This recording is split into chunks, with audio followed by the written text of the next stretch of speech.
હું છું હિના અને આપ જોઈ રહ્યા છો આપણું ગુજરાત। સમાચારની શરૂઆત કરીશું વડોદરાથી। તો વડોદરા જિલ્લા હોમગાર્ડ યુનિટ દ્વારા તિરંગા યાત્રા યોજાઈ હતી। આતંકવાદીઓ દ્વારા પહેલગામમાં કરાયેલા હુમલામાં 28 જેટલા નિર્દોષ નાગરિકોના મોત થયા હતા, જેનો ભારતીય સેનાએ જડબાતોડ જવાબ આપ્યો હતો। ત્યારે ભારતીય સેનાનું મનોબળ વધારવા તેમના સમર્થનમાં વડોદરા શહેર હોમગાર્ડ યુનિટ દ્વારા કોઠી કચેરી ખાતેથી તિરંગા સાથેની ગૌરવ યાત્રા યોજવામાં આવી હતી, જે કોઠી કચેરીથી નીકળી દાંડિયા બજાર ટાવર 4 રસ્તા થઈ પરત કોઠી કચેરી ખાતે સમાપન કરવામાં આવી હતી, જેમાં મોટી સંખ્યામાં હોમગાર્ડના અધિકારીઓ અને જવાનો દેશભક્તિ સાથે જોડાયા હતા।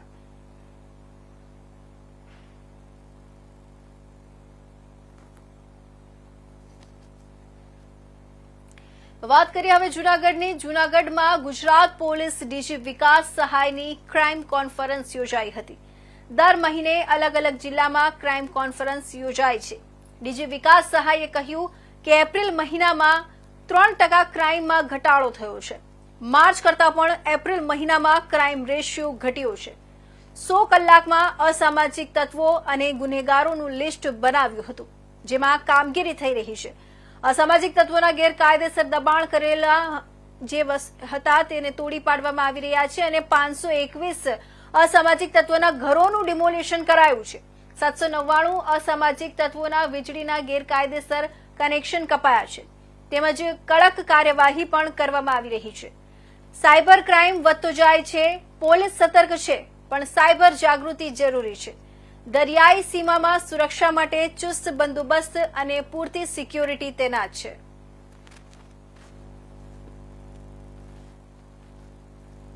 साइबर क्राइम जिसमें डिजिटल अरेस्ट भी आ जाता है, आज शायद हमारे लिए सबसे बड़ा चैलेंज है।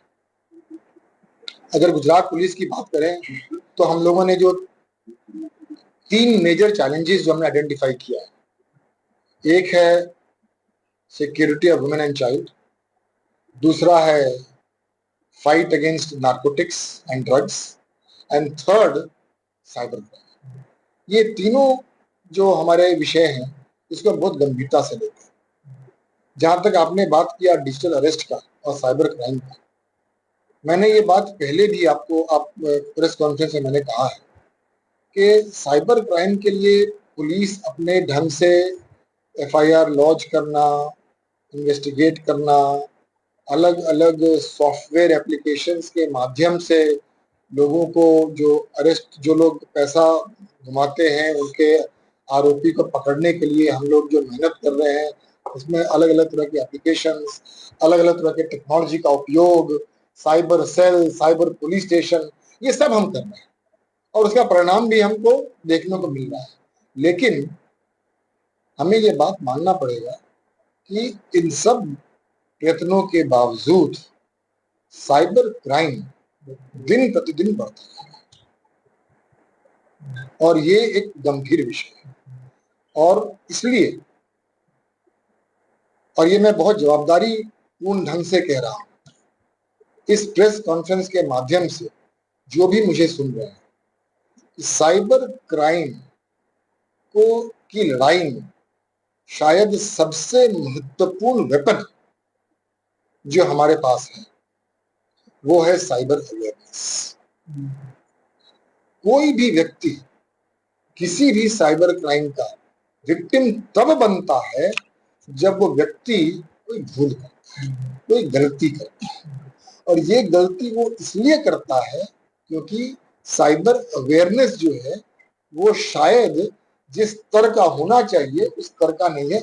साइबर अवेयरनेस फैलाने के लिए गुजरात पुलिस और सरकार के अलग अलग एकम के तरफ से साइबर अवेयरनेस के लिए कार्यक्रमों की जाती है, जन जागृति कार्यक्रम किया जाता है। हम लोग स्कूल्स में जाते हैं, कॉलेजेस में जाते हैं, हमारे सोशल मीडिया हैंडल्स से हम लोग करते हैं, पैम्फलेट्स, होर्डिंग्स, पोस्टर्स, जन जागृति फैलाने के लिए हम लोग अपने ढंग से कार्यक्रम तो कर रहे हैं। लेकिन मैं ये मानता हूं कि लोग थोड़ा साइबर अलर्ट हो जाएं, ये बहुत जरूरी है। तो बात करिए अमरेलीनी। तो अमरेलीना धारीथी जूनागढ़ हाईवे पासे वेकरिया गाम नजीक खानगी बस અને 4 કાર વચ્ચે ગમખ્વાર અકસ્માત સર્જાયો હતો। વેકરિયા ગામ નજીક ખાનગી બસનો ગમખ્વાર અકસ્માત સર્જાયો હતો, જેમાં અકસ્માતમાં 4 કાર કાર ચાલક ઇજાગ્રસ્ત થયો હતો, જેને અમરેલી હોસ્પિટલમાં ખસેડવામાં આવ્યો હતો. 4 વ્હીલ કાર ચાલક લગ્ન પ્રસંગમાંથી ઘરે પરત ફરી રહ્યો હતો. તે દરમિયાન વેકરિયા ગામ નજીક ગમખ્વાર અકસ્માત સર્જાયો હતો. આ ગમખ્વાર અકસ્માતમાં 4 વ્હીલ કાર ચાલક સિદ્ધાર્થ રાજેન્દ્રભાઈ સોલંકી, જેની ઉંમર આશરે 34 વર્ષના અંદાજિત હોવાનું કહેવાય છે, જેઓએ ડોક્ટરોએ તેઓને મૃત જાહેર કર્યો હોવાનું પણ જાણવા મળ્યું હતું. ઘટના સ્થળે લોકોના ટોળે ઉમટી પડ્યા હતા. પોલીસ ઘટના સ્થળે દોડી પહોંચી વધુ તપાસ હાથ ધરી હતી. મૃતકનું નામ સિદ્ધાર્થ રાજેન્દ્રભાઈ સોલંકી હોવાનું સામે આવ્યું છે.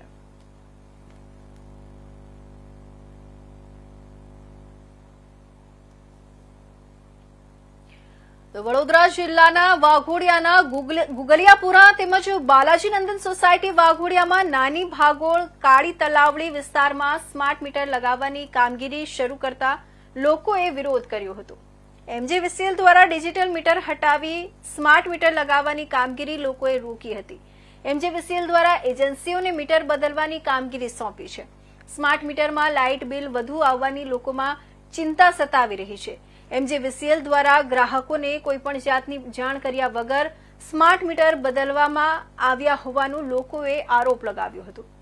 આ મીટર બદલવાની કામગીરીનો લોકો દ્વારા ભારે વિરોધ કરાયો હતો. સ્માર્ટ મીટર બદલવાની કામગીરી કરવા આવેલા કર્મચારીઓ લોકોનો રોષ જોઈ સ્થળ છોડી ફરાર થઈ ગયા હતા. આજરોજ અહીંયા અમારી નાની ભાગોળ વાઘોડિયામાં નાની ભાગોળે મીટર ચેન્જ કરવા આવ્યા. તો અમે 2-3 છોકરા સાથે આવ્યા હતા. તો અમે એવું કહ્યું કે તમારી પાસે ઓર્ડર છે? તો કે ના, ઓર્ડર નહીં, કે અમને ઓફિસમાંથી જ મોકલ્યા છે. અમે ના પાડી તે છતાંય મીટર ચેન્જ કર્યું. પછી કે છે કે સારું, તમે કહો છો તો હું એક કરું છું ને એક નથી કરતો. કે આ રીતે અમને ઉલ્લુ બનાવીને મીટર અમારી નાની ભાગોળમાં ચેન્જ કર્યા.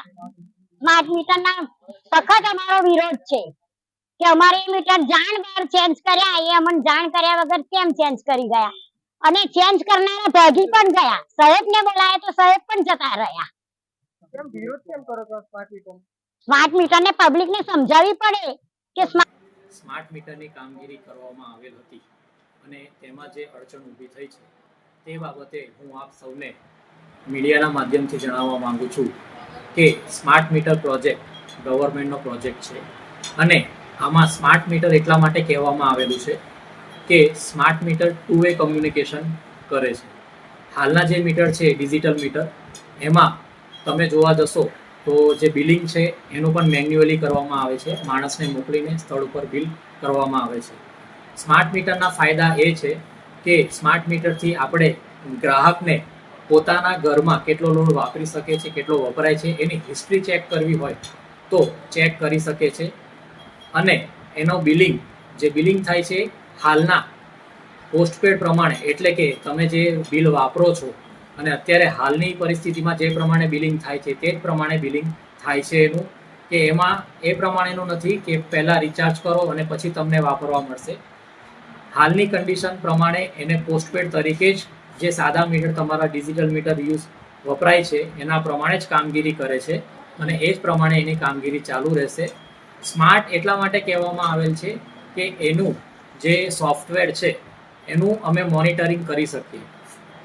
એને એટલા માટે નહીં કે એનું પ્રીપેડ તરીકે તમે કામ લઈ શકીએ, પણ લોકોમાં એક જે ભય ફેલાયેલો છે અને જેવો માહોલ ઊભો થયેલો છે કે સ્માર્ટ મીટરથી બિલ વધારે આવે છે, તો હું આપને જણાવવા માંગીશ કે સ્માર્ટ મીટર એ નોર્મલ જે મીટર મારા ભાઈ આયા તો મને કે તમારું મીટર બદલો. મારે બદલાવું નથી, કારણ કે તમારી અઠવાડિયામાં લાઇટ બંધ થઈ જશે, પછી તમે મીટર તમારે જાતે બદલવું પડશે, તમારા પોતાના પૈસા ખર્ચવા પડશે. અને આ સરકાર નવા મીટર નાખવા માંગે છે તો બદલાવવું જ પડશે. તમારે નહીં બદલાવો તો તમારું મીટર બંધ થઈ જશે અને તમારું લાઇટ બંધ થઈ જશે. ધાક ધમકી આપીને અમારું મીટર બદલી ગયા છે અને અમારો આનો સખત વિરોધ છે. સ્માર્ટ મીટર અમારું જોતું નથી. અને વડોદરામાં આ મીટર બેસાડ્યું તે વખત લોકોનો હડરક લાઇટ બિલ આવ્યા છે અને લોકોને ભરવા પડ્યા છે. તો કે એ આ મીટર નો હોય એવો અમને જવાબ આપ્યો છે. તમારે આ તો બદલાવવું જ પડશે. અમારો સખત વિરોધ છે. નાની ભાગો લાઈફ રાજ્ય કક્ષાના મંત્રી બચુ ખાબોળના પુત્રના કરોડો રૂપિયાના ભ્રષ્ટાચારમાં થયેલા ધરપકડને લઈને ધારાસભ્ય ચેતર વસાવાનું નિવેદન આવ્યું છે. દાહોદના બદેવગઢ, બારિયા તેમજ ધાનપુર તાલુકામાં મનરેગા યોજનામાં કરોડો રૂપિયાના કૌભાંડનો મામલો સામે આવ્યો હતો. સૂત્રો દ્વારા પ્રાપ્ત માહિતી મુજબ પોલીસે મંત્રી બચુ ખાબડના પુત્ર બળવંત ખાબડની ધરપકડ કરી હતી. પોલીસે મંત્રી પુત્ર સહિત તત્કાલીન ટીડીઓ દર્શન પટેલની પણ ધરપકડ કરી હોવાની માહિતી સામે આવી છે. રાજ્ય કક્ષાના મંત્રી બચુભાઈ ખાબડના પુત્રની ધરપકડ થઈ છે ત્યારે અમને સંતોષ કંઈક અંશે થયો છે કે જે વિધાનસભામાં અમે રજૂઆત કરી હતી, પુરાવા રજૂ કર્યા હતા, એના રેકોર્ડ પણ આજે વિધાનસભામાં છે. ત્યારે સરકારે ગંભીરતાથી લઈને એમાં તપાસ કરી 19 પંચાયતોમાં ગેરરીતિ થયા હોવાના અમે પુરાવા રજૂ કર્યા હતા. ત્યારે માત્ર 3 પંચાયતમાં તપાસ થઈ છે અને 71 કરોડનું કૌભાંડ બહાર આવ્યું છે. બીજી હાલમાં પણ 16 જેટલી પંચાયતો બાકી છે, એની પણ તપાસ થાય. ત્યારે મને લાગે છે કે અમારો જે દાવો હતો 250 કરોડનું કૌભાંડનો એ બહાર આવે એવો છે. સાથે સાથે એમના પુત્રની જે એજન્સીઓ, એમના લાગતા વળગતાઓની એજન્સીઓ છે, તમામ લોકોની આમાં ધરપકડ થાય. મંત્રી શ્રી બચુભાઈ ખાબડ પણ પોતાના બંધારણીય પદ પરથી રાજીનામું આપે એવી અમે માગણી કરીએ છીએ. સાથે સાથે બચુભાઈ ખાબડ નર્મદા જિલ્લાના પ્રભારી હતા ત્યારે પોતે પોતાની લાગતા વળગતાની એજન્સી જલારામ એન્ટરપ્રાઇઝ અહીંયા લાવીને એમણે 3 વર્ષમાં 400 કરોડના પેમેન્ટ એમણે લીધા છે. એ કામોની પણ વિજિલન્સ તપાસ કરવામાં આવે તો બચુભાઈ કાબડની સીધી સોડવણી એમાં પણ બહાર આવે એવી છે. ત્યારે 100 માનવ દિન બિનકૃષક શ્રમિકોને રોજગાર આપવાની જે આ કેન્દ્ર સરકારની યોજના છે, આવા જ મંત્રીઓ, એમના મળતિયા, એમના પરિવારને લાગતા વળગતા લોકોના લીધે સમગ્ર ટ્રાઇબલ વિસ્તારમાં હજારો કરોડના કૌભાંડો કરવામાં આવ્યા છે. એમાં એમના મોટા ગજાના નેતાઓ, સંગઠનના માણસો અને એમની એજન્સીઓની આમાં ખૂબ મહત્વની ભૂમિકાઓ છે. ત્યારે હું પૂરા જવાબદારીપૂર્વક સરકારને ગંભીરતાપૂર્વક ધ્યાન દોરવા માંગુ છું કે આવા મંત્રીઓને દૂર કરવામાં આવે અને તમામ જિલ્લાઓની છેલ્લા 5 વર્ષની કામગીરીની જો તપાસ કરવામાં આવશે તો આવા હજારો કરોડના કૌભાંડ આ વિસ્તારોમાંથી બહાર આવે એની પણ તપાસ કરવામાં આવે અને બચુભાઈ ખાબડનું રાજીનામું લેવામાં આવે એવી અમે માંગ કરીએ છીએ. જો આમ કરવામાં નહીં આવશે તો આવનારા દિવસોમાં નિયામક કચેરી દાહોદ ખાતે અમારે રચનાત્મક કાર્યક્રમો આપવા પડશે અને ઉગ્ર આંદોલન તરફ જવું પડશે અને લોકોને સરકાર સામે જાગૃત કરવા પડશે, જેની સરકાર ગંભીરતાથી નોંધ લે. તો બનાસકાંઠા જિલ્લા કલેક્ટર મિહિર પટેલની અધ્યક્ષતામાં કલેક્ટર કચેરી મીટિંગ હોલ પાલનપુર ખાતે જિલ્લાની સંકલન અને ફરિયાદ નિવારણ સમિતિની બેઠક યોજાઈ હતી, જેમાં ધારાસભ્યોએ વિવિધ વિભાગોને પૂછેલા પ્રશ્નો સંદર્ભે અધિકારીઓ દ્વારા આપેલા જવાબો પરત્વે ચર્ચા કરવામાં આવી હતી. આ બેઠકમાં જિલ્લા કલેક્ટર દ્વારા મળેલી વિવિધ રજૂઆત બાબતે સંબંધિત અધિકારીઓ પાસેથી રિવ્યુ લઈ કામની પ્રગતિનો અહેવાલ ચકાસ્યો હતો તેમજ જરૂરી સૂચના અને માર્ગદર્શન આપ્યું હતું. આ બેઠકમાં પાણી, શિક્ષણ, વીજળી, રોડ, રસ્તા બાબતે આવેલા રજૂઆતો સંદર્ભે તમામ પ્રશ્નોના ઝડપી નિરાકરણ માટે જિલ્લા તેમજ તાલુકા અને ગ્રામ્ય કક્ષાએ સંબંધિત વિભાગ અને અધિકારીઓ સાથે સંકલન કરી ઝડપી પૂર્ણ કરવા જણાવ્યું હતું. આ બેઠકમાં પાલનપુરના ધારાસભ્ય અનિકેત ઠાકર, વાવ ધારાસભ્ય સ્વરૂપજી ઠાકર, દાંતા ધારાસભ્ય કાંતિ ખરાડી, જિલ્લા વિકાસ અધિકારી MJ દવે, અધિક જિલ્લા કલેક્ટર CP પટેલ સહિત જિલ્લાના અમલીકરણ અધિકારીઓ ઉપસ્થિત રહ્યા હતા.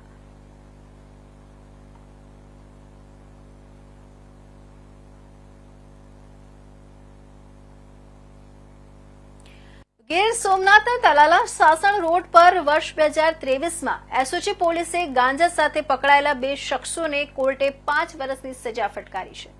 વેરાવળ કોર્ટ બંને આરોપીઓને 5 વર્ષની સજા અને 50,000નો દંડ ફટકાર્યો છે. વર્ષ 2023માં તલાલા સાસણ રોડ પર તલાલા શહેર નજીક પેટ્રોલ પંપ પાસેથી સલીમ ઉર્ફે મેરુ કાસમ દલ અને સતાર મોહમ્મદ દોમાનાને કોર્ટે સજા ફટકારી છે. કેતનસિંહ દિલીપસિંહ વાળા, ગીર સોમનાથના મુખ્ય જિલ્લા સરકારી વકીલ તરીકે ફરજ બજાવું છું.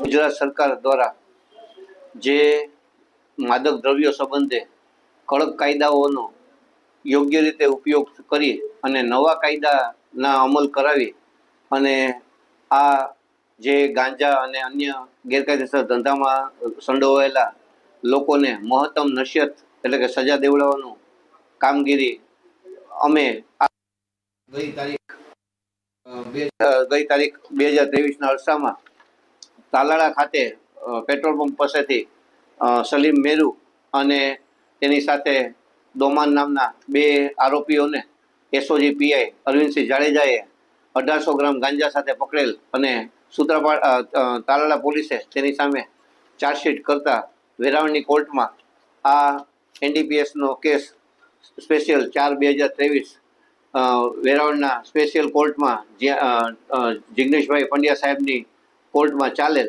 જેમાં સરકાર પક્ષે એફએસએલ ફરિયાદી અને લેન્ડિંગ ઓફિસર એસપી ગોહિલ સહિતના સાક્ષીઓને તપાસી આ કામમાં માદક પદાર્થનો હેરફેર થતું રેકોર્ડ ઉપર પ્રસ્થાપિત કરાવી અને આ કામના બંને આરોપીઓને 5 વર્ષની સજા અને ₹50,000નો દંડ કરવા માટેનો સીમાવર્તી ચુકાદો વેરાવળ ગીર સોમનાથના સ્પેશિયલ એનડીપીએસ જજ શ્રી પંડ્યા સાહેબે આપેલ છે.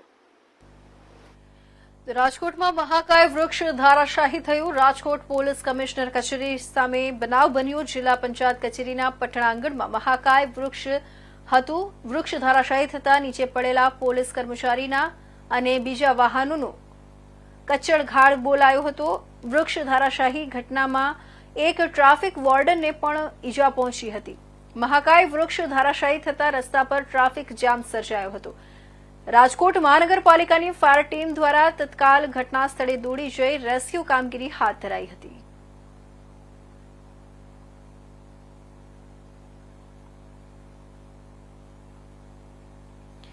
રાજકોટ શહેરમાં છેલ્લા 2.5 મહિનાથી ચીલ ઝડપના બનાવમાં સતત વધારો જોવા મળી રહ્યો છે. ત્યારે રાજકોટ શહેર લોકલ ક્રાઇમ બ્રાન્ચ ઝોન 2ની ટીમ દ્વારા ચીલ ઝડપના 4 જેટલા ગુનાનો ભેદ ઉકેલવામાં આવ્યો છે. પોલીસ દ્વારા 2 આરોપીઓની ધરપકડ કરી ₹4,61,000નો મુદ્દામાલ કબજે કરવામાં આવ્યો છે. પોલીસ દ્વારા Kuvadva road police station, Bhaktinagar police station, Gandhigram police station અને માલવિયા નગર પોલીસ સ્ટેશનમાં નોંધાયેલા ચીલ ઝડપના ગુના ઉકેલી કાઢવામાં આવ્યા છે. પોલીસ દ્વારા હાલ 26 વર્ષીય સદામ ઉર્ફે મચ્છો કુરેશી તેમજ 52 વર્ષીય વિક્રમ માનસુરિયાની ધરપકડ કરવામાં આવી છે. જ્યારે કે એક સગીર વયના આરોપીની અટકાયત કરી તેને અદાલતમાં રજૂ કરવામાં આવ્યો છે. લોકલ ક્રાઇમ બ્રાન્ચની ટીમને ખાનગી રહેતી બાતમી મળી હતી કે શીતલ પાર્ક મેઇન રોડ પર એરપોર્ટ દિવાલ પાસે 2 વ્યક્તિઓ નંબર પ્લેટ વગરના મોટરસાયકલ સાથે ઊભા છે તેમજ તેમની પાસે ચોરીના દાગીનાઓ પણ છે, જે દાગીનાઓ તે વેચવાની પહેરવી કરી રહ્યા છે. જે હકીકતના આધારે લોકલ ક્રાઇમ બ્રાન્ચની ટીમ દ્વારા બંને ઇસમોને ચોરી કરેલા મુદ્દા માલ સાથે ઝડપી પાડવામાં આવ્યા છે. પોલીસના જણાવ્યા અનુસાર આરોપી સદ્દામ ઉર્ફે મચ્છો કુરેશી પાંજરાપોળ ખાતે તેના મિત્રને પોતાના મોટરસાયકલ પાછળ બેસાડીને ચીલ ઝડપ કરવા નીકળ્યો હતો. તેમજ પોતે મોટરસાયકલ ચલાવતો હોય અને મોટી ઉંમરના બેનના ગળામાં ચાલુ મોટરસાયકલે ઝોટ મારીને ચીલ ઝડપ કરવાની ટેવ ધરાવે છે.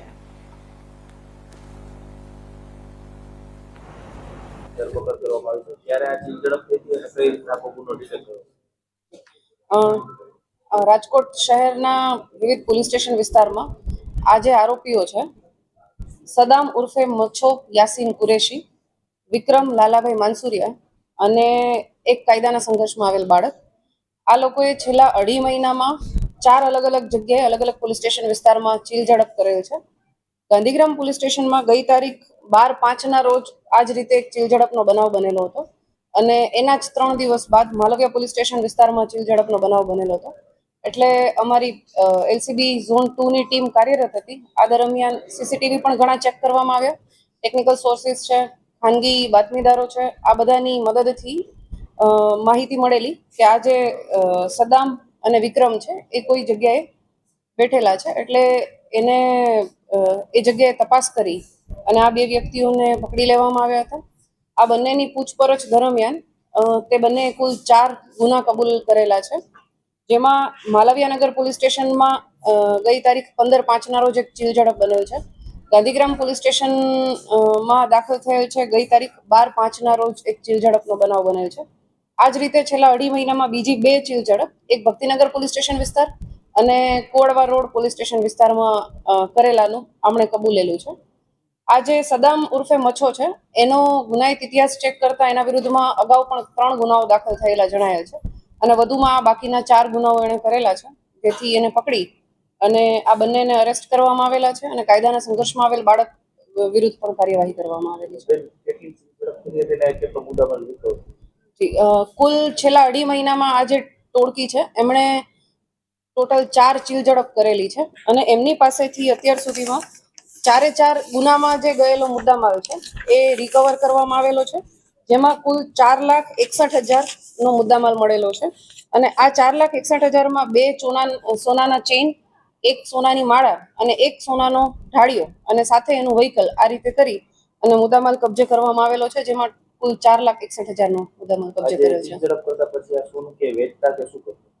હાલ તો એમની પાસેથી જે મેં કહ્યું એ રીતે 2 સોનાના ચેઇન અને 1 સોનાની માળા કબજે કરવામાં આવેલી છે અને સાથે જ એણે જે એક અલગ જગ્યાએથી જે સોનાનો ચેઇન કે જ્યારે ચીલ ઝડપ કરેલી હશે એનું એણે કોઈ જગ્યાએ જઈ અને ઓગાળી દીધેલું છે અને એ ઓગાળીને ઢાળિયો પોતાની પાસે જ રાખેલો હતો, એ અમારા દ્વારા કબજે કરવામાં આવેલો છે અને હવે વધુ આગળની તપાસ ચાલુ છે, એણે ક્યાં ઓગાળ્યો છે અને આગળ કોની મદદ મેળવેલી છે એ બાબતે તપાસ કરવામાં આવશે. આમની મેઇન મોડસ ઓપરેન્ડી એ છે કે એ મોટી ઉંમરની મહિલાઓને ટાર્ગેટ કરે છે. જ્યાં પણ મોટી ઉંમરની મહિલાઓ આ રીતે એકલા જતી હોય એમાં આ સદામ છે પોતે જ બાઇક ચલાવે છે અને આ રીતે મહિલા કોઈ એકલા જતા હોય તો ચેઇન સ્નેચ કરી અને પછી નીકળી જાય છે. સદામ છે એ રિક્ષા ચલાવે છે, બીજા વ્યક્તિઓ મજૂરી કામ કરે છે, એટલે એ રીતે એ લોકો કોન્ટેક્ટમાં આવેલા છે. મારે એટલું જ અપીલ કરવાની છે, જ્યારે પણ ખાસ તો આ ટોળકી જે રીતે ટાર્ગેટ કરી રહી હતી એ જ રીતે અન્ય પણ બનાવ બની શકે છે, તો એને નિવારવા માટે એટલીસ્ટ સતર્ક રહેવું જોઈએ અને સોનાની ચેઇન કે એવું તમે પહેરીને નીકળો તો થોડું વધારે એલર્ટ રહી અને કોઈ પણ જગ્યાએ જવું વધારે સારું રહેશે. જે સદામ ઉર્ફે મચ્છો એના વિરુદ્ધમાં અગાઉ 3 ગુના નોંધાયેલા છે, એમાં એક જે છે એ 376 મતલબ રેપનો ગુનો દાખલ થયેલો છે એના વિરુદ્ધમાં 2022માં. આ સિવાય એક છરી સાથે કોઈ એવા ભયજનક હથિયાર સાથે પકડાયેલ હશે તો એ બાબતનો એક ગુનો દાખલ થયેલ છે અને બીજો એક જાહેરનામા ભંગનો ગુનો દાખલ થયેલ છે.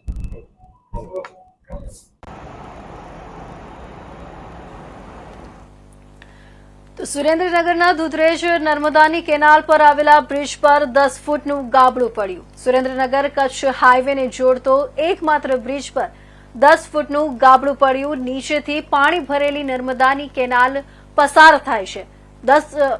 ઉપર 10 ફૂટનું ગાબડું પડતા બ્રિજ એક તરફથી બંધ કરવામાં આવ્યું છે. 1 વર્ષમાં એક જ બ્રિજ પર 3 વખત ગાબડા પડ્યા છે. તંત્રના અધિકારીઓ, નર્મદા વિભાગ, પોલીસ વિભાગ દોડી આવ્યું હતું. તાત્કાલિક સમારકામ હાથ ધરવામાં આવ્યું. વાહન ચાલકો પણ ડાયવર્ઝનના કારણે પરેશાન બન્યા. સુરેન્દ્રનગર જે કચ્છ ભુજને જોડાતો નેશનલ હાઈવે છે, જ્યાં લાખો વાહનો પસાર થાય છે, રાત દિવસ ધમધમતો વાહન પસાર થાય છે, જ્યાં નીચે નર્મદાની કેનાલ મોટી આવેલી છે નેશનલ હાઈવેથી જોડીને. હવે એ કેનાલમાં જે ગાબડા વારંવાર પડે છે નેશનલ હાઈવેના કારણે. આજથી લગભગ 7 થી 8 વાર ગાબડું પડ્યું, અત્યારે પણ મોટું ગાબડું પડ્યું, એમાં મોટી જાનહાની થાય એવું છે. આ તંત્ર બેરું હોય એવું લાગે છે, વારંવાર થીગડા મારી રાતોરાત થીગડા મારીને જતા રહે છે, ફરી પાછું થીગડા પડી જાય છે, પણ આમાં મોટી દુર્ઘટના થાય છે તો એના જવાબદાર નર્મદાના અધિકારી અને લાગતા વખતે જિલ્લાનું વહીવટીતંત્ર રહેશે, કારણ કે આ બાબતે નિષ્ક્રિય છે. માત્ર દેખાવ કરીને થીગડા મારીને હરિયા રાતોરાત બાંધી અને રાતોરાત છે જ માલ નાખીને હતું એવું થઈ જાય છે. પાછું ધીરે ધીરે ક્રેક પડવાનું ચાલુ કરે છે. આવા લગભગ 7 થી 8 વાર ગાબડા પડ્યા છે અને અત્યારે પણ મોટું ગાબડું પડ્યું છે. એટલે આ ગાબડું અત્યારે અને જે આગળના જે બ્રિજો જે છે એમાં પણ ચાલી શકાય એવી પરિસ્થિતિ નથી. બંને બ્રિજ ખરાબ છે, આ બાજુની સાઈડમાં અને આ બાજુની સાઈડમાં બંને બ્રિજ અત્યારે ડાયવર્ઝન આપ્યું છે. એમાં લોકો બહુ હેરાન થાય છે, જે 2 કિલોમીટરનું અંતર ફરવો પડે છે અને તેમ છતાં અહીંયા પણ બ્રિજ હાવ નબળા કામગીરી હોય એવું છે અને ત્યાં પણ ભયાનક અકસ્માત થાય એવું છે. એટલે આ બાબતે તંત્ર ધ્યાન દોરે અને આ જે પુલ જર્જરિત હોય તો એ માટે તંત્ર કાર્યવાહી કરે, નહીતર આમાં મોટી જાનહાની થશે. નગરની અંદર મધ્યમાં આવેલો નર્મદાનો પાણીનો જે ઉપરનો જે બ્રિજ છે, જે એકમાત્ર એવો બ્રિજ છે કે બ્રિજમાં કોઈ મોટો તોડફોડ થાય તો આખે આખું ટ્રાફિક જામ થાય, બહુ જ કિલોમીટર ફરીને જવું પડતું હોય છે. ત્યારે આ બ્રિજની અંદર વારંવાર ગાબડા પડી જેવા હાલ જોઈ તો બહુ મોટા ગાબડા કરી અને એને રિપેરિંગ કામ હાથ ધરવામાં આવે છે. જ્યારે ઘણા સમયથી એવી માંગ કરવામાં આવી છે કે આ બ્રિજ રહ્યો એ આખો નવો બનાવી અને મોટો બનાવવાની જ્યારે લોકો જરૂરિયાત છે, ત્યારે આ બ્રિજની અંદર જે મોટા વાહનો નીકળતા હોય, પેસેન્જર વાહન બસો નીકળતી હોય, જો આનું પૂરતું ધ્યાન કે પૂરતું સારું કામ કરવામાં નહીં આવે તો આ પુલ રહ્યો એ ગમે ત્યારે ધરાશાય થશે, મોટી માનહાનિ થશે. મયુર સંધી, ઇન્ડિયા ન્યૂઝ, સુરેન્દ્રનગર. તો હાલ અત્યારે સમાચારમાં મહત્વના સમાચારમાં બસ આટલું જ. નવા સમાચાર સાથે ફરી મળીશું. ત્યાં સુધી જોતા રહેજો ઇન્ડિયા ન્યૂઝ ગુજરાત.